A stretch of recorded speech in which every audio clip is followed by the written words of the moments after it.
I mean, we both started with nothing. He literally had a backpack and some clothes, and that's it. I managed to still have a car, but that was it. I lost my kids, lost my house, lost my job. I had nothing as well. We both built this life together. That's What we beautiful. have. So anything is possible. It just takes dedication and hard work. Yeah. Hey, what's going on, y'all? It's Patrick Legenzoff. I am the Sober Investor. I've gotten a lot of messages from people wanting to see the IOP and kind of what we do here, so I'm going to go ahead and show you our first IOP office. This is Solutions of Sobriety. I'm co-owner with Miss Tammy Allen on this one.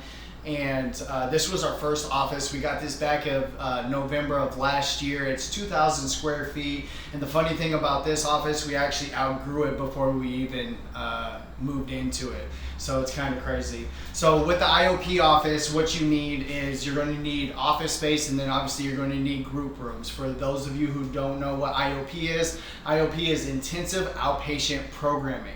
This facility here, we are contracted and in network with a couple of insurance companies. So those insurance providers give us clients, and we're able to provide certain therapies, group therapies, one-on-one therapies, and things of that nature. And we do get money from the insurance company and not the client.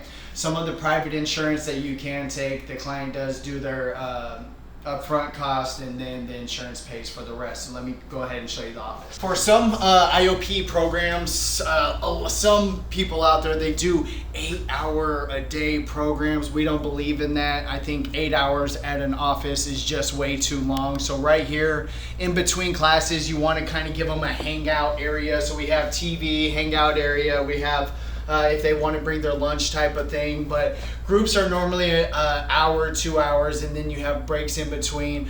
At our IOP office, we do 4 hours to sometimes 5 hours a day for class, and we only do it Monday through Thursday, and then on Friday we do a fun day with our clients. We go out, we go bowling, we do something along those lines. So let me show you. So the group rooms. So we don't like to do more than 15 clients in a group at one time. So at this office, like I told you guys, we kind of outgrew it when we first moved into it. So we can do our employee staffing in here on Wednesdays. We can do the employee staffing, and then when we're not doing our staffing, this could be a group room. And then we also have another group room back here. We have the utility, we have copies and all that fun stuff, and office supplies. And then this one's a little bit more personal, with no table in the middle. So when when our BHT, our peer support, our case managers are teaching class, they can be more one-on-one. Nothing's in between them, so they can teach classes, write stuff up on the whiteboard, and do some great therapy. Our goal with the one back here, so we do have therapists, and we have a therapist, doctor, and nurse on our staff. For this office, our goal was to have a therapist. We have a therapy office, and they have their own entrance, so they could see their own clients if they like, and then they also could do one-on-one with our clients as well. So back here, we do have a sitting area for the therapist's office. Right now, the therapist's office, we actually opened up a bigger office, so the therapist is now there. So that one's now empty, and then of course you have my office, and then my business partner's office. We actually met in rehab, drug rehab. I met him there. Then I found out his mother ran a halfway house, and I moved in to the halfway house that she managed, and I started dating him from there on. And I think from early on, we both knew that we wanted to be involved in working in this type of field. Mhm. So Obviously, when you talk about the words sober and invested, I was telling Patrick this the other day about those are two very powerful words. And you guys kind of smash them together and create this beautiful brand that you're kind of trying to uplift people and take people up to your level. So, if somebody like that's at the bottom trying to climb their way up, what would you tell them? Like, what kind of motivation would you give don't them? give up. Don't give up. Yeah. I mean, we both started with nothing. He literally had a backpack and some clothes, and that's it. I managed to still have a car, but that was it. I lost my kids, lost my house, lost my job. I had nothing as well. We both built this life together. That's What we have. So anything is possible. You know, it just takes dedication and hard work. All right, y'all.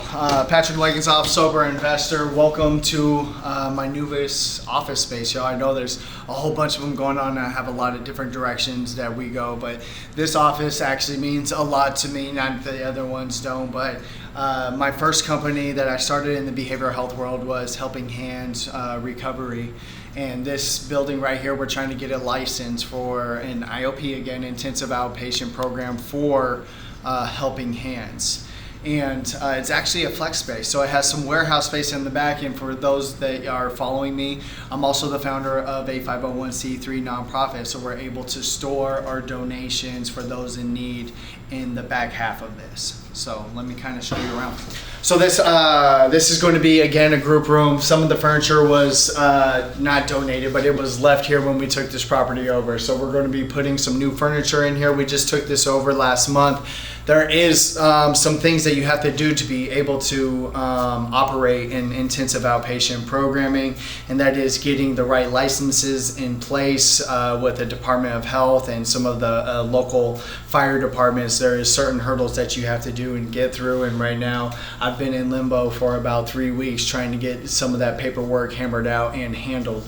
So this room right here, this is going to be on a smaller scale than Solutions of Sobriety.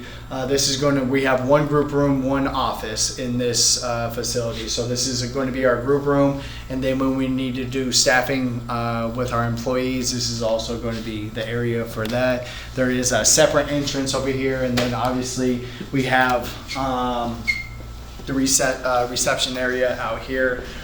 We're going to be putting a desk. I think we're putting, the desk is going to be right here. This is going to be the reception area, hangout area. We're going to be hanging some TVs. We're throwing around the idea to do either maybe a pool table, something along those lines. When running an IOP, again, to get the okay from the state, there's certain things you have to have. You have to have the right paperwork. You have to have fire escape plans. You have to have your tagged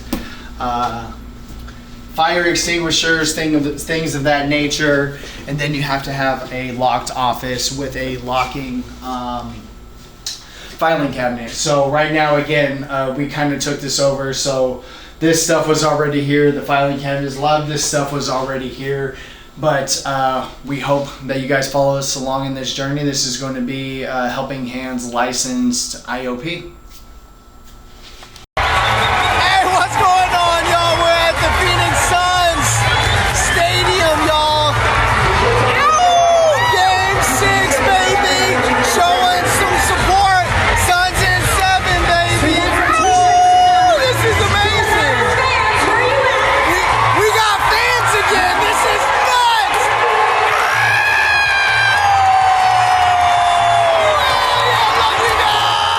So cool story about all this office stuff that you have back here. Again, Annie Dragonova, she's the one who donated it to us, but she called me up and said, hey, can you use some office stuff for the donations? I said, absolutely, where's it at? And she was like, man, I think that the office that we're building is kind of in the same field that you're in. I was like, really, what's it called? She said, A Better. And I was like, A Better Today? And she's like, yeah, that's it. And it's crazy because my wife actually used to work at that property at A Better Today. She worked there for a good 2 years.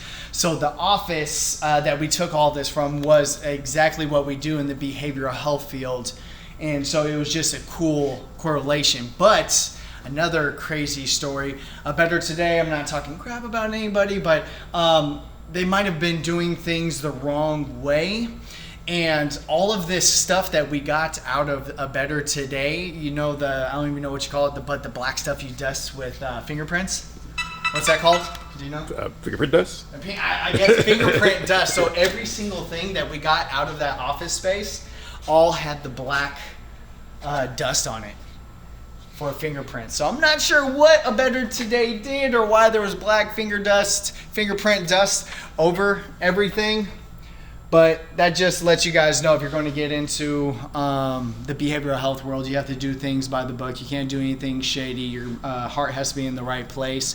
And there is a lot of bad players out there that are getting indicted for millions of dollars for doing things the wrong way. So follow me and find out how to do things the right way.